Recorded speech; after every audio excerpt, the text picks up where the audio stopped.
That one made for that 10 So- millibar. 10 millibar drop Yeah, over your 2 minutes? yeah, that's right. So what do we need to do now?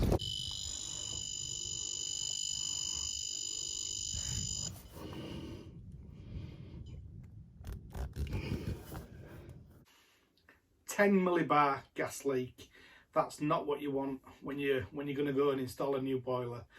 My name's Alan Hart, and in today's video we're installing a new boiler. I've got the apprentices with me today. I've got Phil. Phil's back. It's Phil's day off today from work, and when it's Phil's day, when it's his day off, he tries to come out with me when he can, just to get as much knowledge as he can. I've also got Z, so Z the gas man, and he's going to strip the boiler down, look at some of the components inside, hopefully go through some of them components for you. And if you can, as always, if you could put a thumbs up, and please put some comments below, it really helps with the video. We're going to install an ideal Vogue on this job. We're not going to start polishing pipes or any of that stuff. We're just going to do a real install for you and go through some of what you see on a real boiler installation. So yeah, let's go and have a look. We're removing an old Ferroli combi boiler. This boiler must be 20 years old now. And Ferroli do get a bad name, but these old boilers were fairly reliable, to be honest. They had a few issues, which we'll go through as we go along on this video. Also on this one, you can see that the pipes go down the back. So we need to make sure that we've got a standoff jig for that.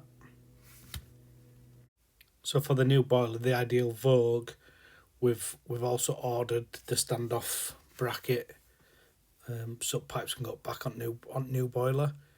So we've removed the case on this now. So please remember, if you're going to work on a boiler, make sure you do all your electrical checks. TB118, please search for that and find the videos for that. And also you must be gas safe registered or competent to do so if you're going to be working on a gas boiler. You alright there, Phil? Yeah, loving it. What are you doing? Just taking flue off, taking elbow off flue. So it's your day off today, and what do you do on your day off? We work. You coming out with you? Yeah. Cool. So do you want to show us what's in this boiler? Yeah, mate. So what's this? This is your fan. That's the fan.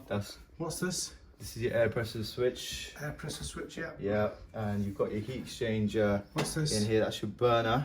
Yeah, and inside there, that's your heat exchanger. We can take that off in a minute. That's right, we'll get to that in a sec. What's this? Your water pump. And what does it do? Well, this is, I'll be honest, you're going to have to fill me in a little bit. So what a pump does, you're pumping the water around the system? Yeah, that's right, circular. So to the radiators, yeah? Okay, that's right. Right, so what have we got in there then now? That's the heat exchanger there, yeah? That's right, up here, and these are your burners down here.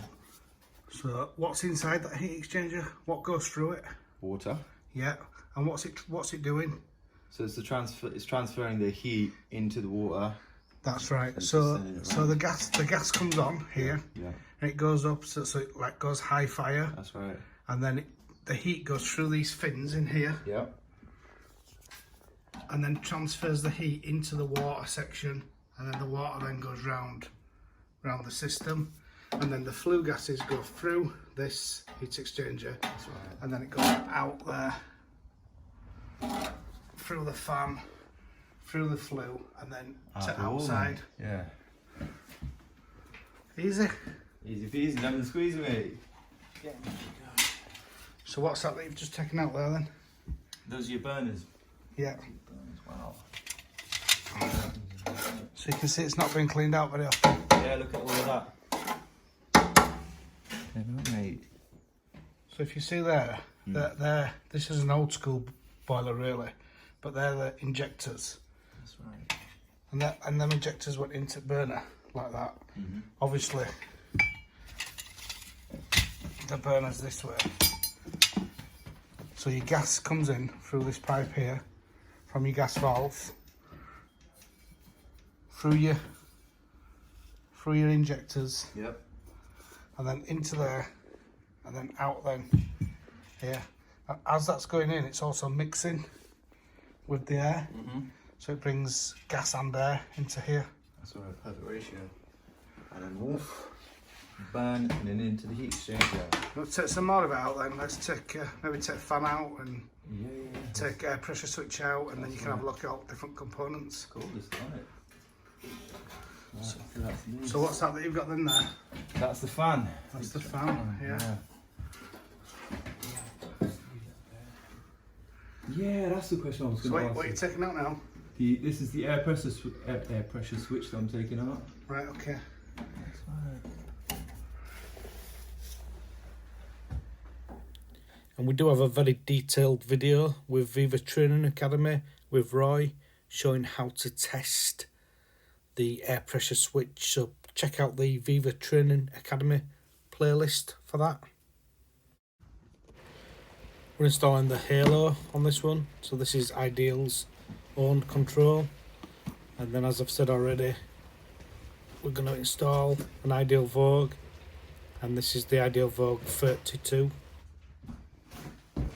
So if we're just noticing this Z, it's not got the diverter valve. That's right. And it's not got a plate heat exchanger. And the reason is, this actually works. This is a really old boiler, so this is an old 20-year-old Ferroli. And it works a little bit like the Intergas. So some people think that the Intergas is an amazing new technology. Well, actually this works the same. So it has the cold water. The cold water comes in whichever side, and it just directly goes through the heat exchanger and then back out the other side hot. So there's no, as I said, there's no diverter valve, there's no plate heat exchanger on this. Now the problems you can have with this is that on areas what scale up, the heat exchanger can scale up.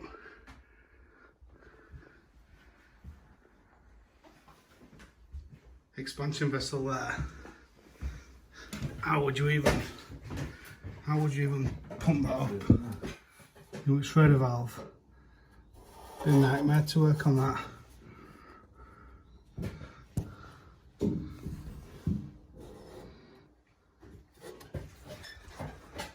Alan, you're going to be famous one day, you know? Ah, Yeah. you're going to be famous. You're going on YouTube. What do you think to famous? Yeah, everyone in Bedford, hello.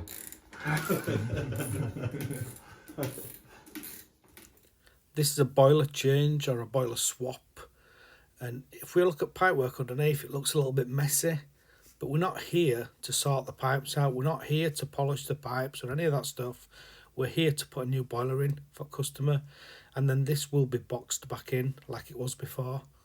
What's more important is flushing the inside of the pipes, making sure the system is clean, and then afterwards you can test it with a test kit.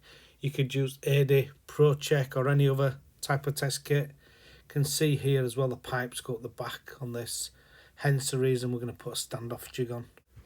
Phil's just cutting the pipe back here because we're going to put a filter on. We're going to put an Amiga filter or a Fernox style filter. It's chewing, Al. Are you doing it again out? It's chewing, Al. Not fitting in. That's right.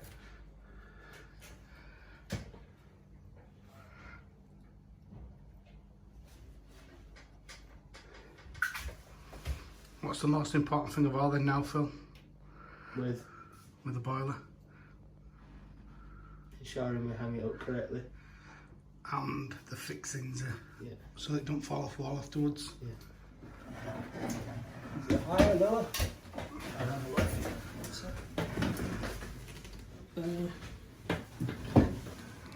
Bit lower. Bring that down a bit higher.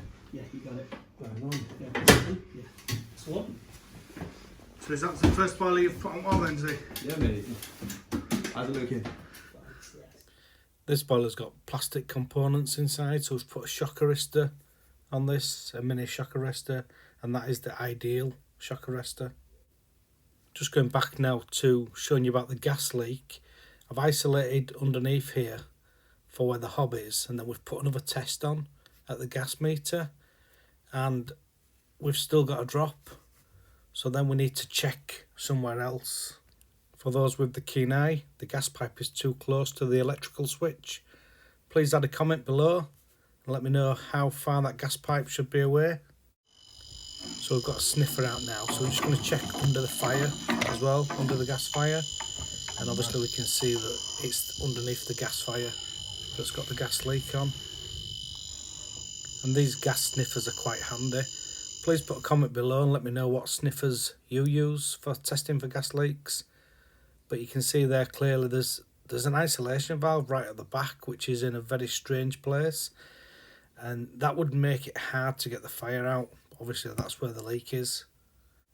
One thing that gets missed quite a lot is the flue seal, and this is just to show that it actually shows you on the flue how to install it correctly, and it also shows you in the installation instructions. So on this particular boiler, on the Ideal Logic and Vogue, you shouldn't have any white on show outside. I'm just installing the condensate pipe now, so we've got a 65mm core drill, and we're just coring all the way in, so as much as possible the mess is outside, and then obviously we'll clean it up. It would be better if there was some sort of extraction unit, but I don't have one of them.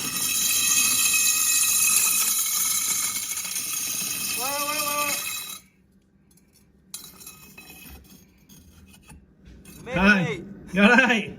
Yes! Finally! Took forever. Hard work pays off, mate. On this now, in the installation instructions it says that we need to take the lagging or the insulation all the way into the property. So we're using the Condensate Pro on this. Just make a bead on there, look, and that will seal, and then we'll put another seal round. Yeah. And as you can see here, it goes all the way to the inside, so hopefully this will never ever freeze up.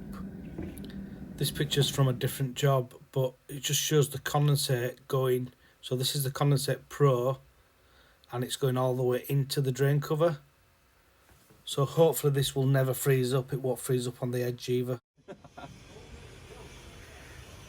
Any more gas leaks? No, mate. No drop. No drops now? Nah, not at all. 2 minutes and 9 seconds and I'm good.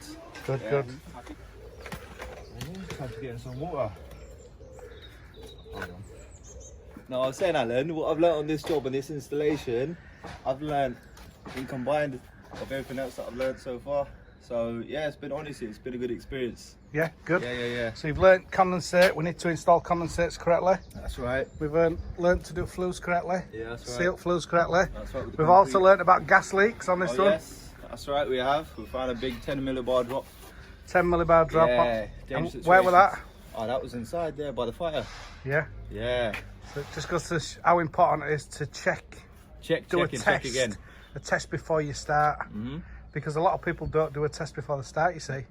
And then they'll be scratching their head, oh, well, they've got a leak, and they'll just test it after, and then it's just a nightmare then. So, Very true, mate. Yeah. so you Crack happy? on. Oh yeah. Honestly, more than happy until the next one. Yeah. When we have a look at the display on the front of the Ideal Vogue, it's very nice and it gives you a lot of information. So if we click into it, it can show you the efficiency level. Obviously this is a new boiler, so it's not showing us anything just yet. It's also very easy to set the preheat. So if the customer wants the preheat on, which means that when you turn your tap on, you'll get hot water quicker. Obviously that would be a little bit less efficient because it's storing a little bit of hot water, but still very good. And for the installer, you can put your company name in here if you want to, and you can also set your company phone number as well in there. You've also got your service interval in there, fault history in there as well, so you can click into that and it'll show you what faults you've had. Obviously this is a brand new boiler, so it's going to have ignition lockout because we've tested that. Also it's going to have things like low water pressure, but you can go into that. Also you can go into fault help, and this is absolutely brilliant in here. It gives you some help in there, so if you click into it, hopefully this is a fault that we will never get, but potentially you could have a frozen condensate with this one. So it just gives you some help with that. No flow, and again it just gives you some tips of what the faults could be, which is it's just absolutely brilliant, to be honest. And one that we will always use on every job would be vent system. So when we put the new boiler in, before we actually fire the boiler up, we will go into this and vent the system just to get as much of the air out of the heat exchanger and out of the boiler as possible. And sensor readings. Now this could be really good when if you've got a problem, you're going to do any fault finding. So it can tell you water pressure. So that's sensor saying it's okay. Switch live on. Flow rate as well for the hot water, so you can see what the flow rate is. There's too much to show you really in this video. But if we have a look at maximum flow temperature, so you can adjust that if you wanted. You could reduce that, so that obviously if you have that lower, the boiler could be more efficient. One thing I wanted to show you is service mode. So this is brilliant. So for your benchmark, you can do all your service. You can do your service mode with your flue gas analyzer, and you've got your minimum rate central heating, and you've got your maximum rate as well for central heating, and then you've got your maximum rate as well for your hot water. So that's a really good mode for you. You've also got pump modulation in this, so you can set this for different systems. If you've got a small system or a bigger system, you can adjust it to what suits you best. And there's also plot graphs, and you can go on forever, to be honest. There's loads of things in there, but when we look inside the boiler, we can see we've got expansion vessel up right hand side, Schrader valve, easy to get to, so you can service it easier. I always find that if it's easier to service, it's more likely to get serviced correctly. We've also got a stainless steel heat exchanger in this one, and then this is the burner door. And if we have a look inside, in the bottom, we can see that it's got the plastic components, or the composite components. These, when this changed, this was the reason that I stopped installing this boiler, because of the composite components. But it's gone 3 or 4 years now, and they seem to be fairly reliable, or I've not seen any issues with them at all, to be honest. We've also got a Grundfos pump in this, and it's a 1570 pump, so it's slightly bigger than some of the other brands of boiler. We've then got the gas valve, and that's a 24 volt gas valve, so it's a low voltage gas valve. Got your condensate trap as well. Obviously that condensate trap, you'd need to clean that when you do a boiler service. And then we've got the plate heat exchanger at the back.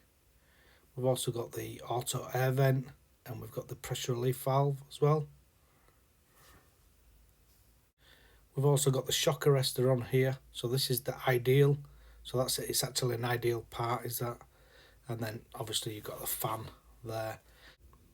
And when we look outside, we can see the condensate pipe is lagged, and we've used the Condensate Pro on this, and as I say, the condensate goes below the drain. A few things that we haven't shown in this video is we would flush the system. I've shown that on lots of videos, so I don't really want to show the same things over and over again. On this one, I wanted to show you about the gas leak. The flue, for me, the flue is important on the Ideal Logic and the Ideal Vogue, because in fact I've been to a job today, and then next doors I've just had a new boiler fitted, and it's got white onshore. And as I say, on the Ideal Logic and Ideal Vogue, it clearly says it. It says it on the flue, it says it on the instructions, it says it on the box. There's a little leaflet on the flue box. Ideal can't do more than what they do to try and get installers to install them correctly. And what that can do is it can allow water to go in the seal, and then that backs back into the boiler.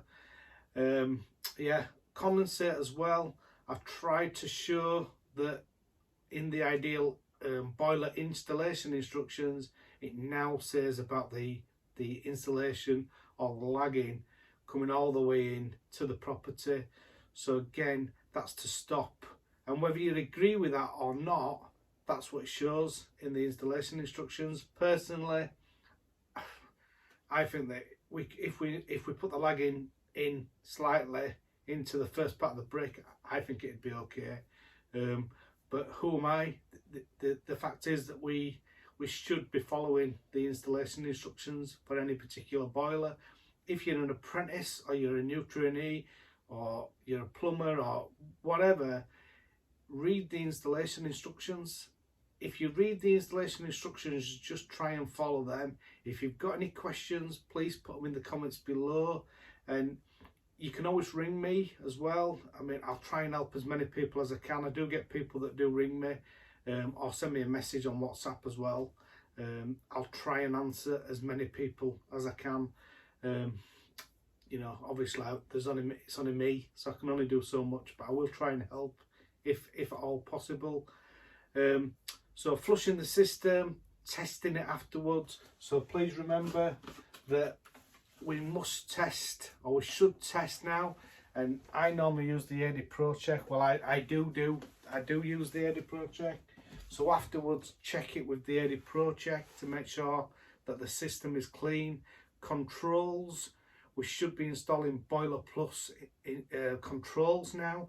So it's very unlikely that you can go fit a new boiler and use the existing controls, because most of them controls are not going to be compatible in nearly all cases. The only time when they may be compatible would be if they've had a new control in the last probably year or so, maybe if they've already got a Nest thermostat or something like that. But more often than not, you're going to have to update the controls, and you need to install a Boiler Plus style control.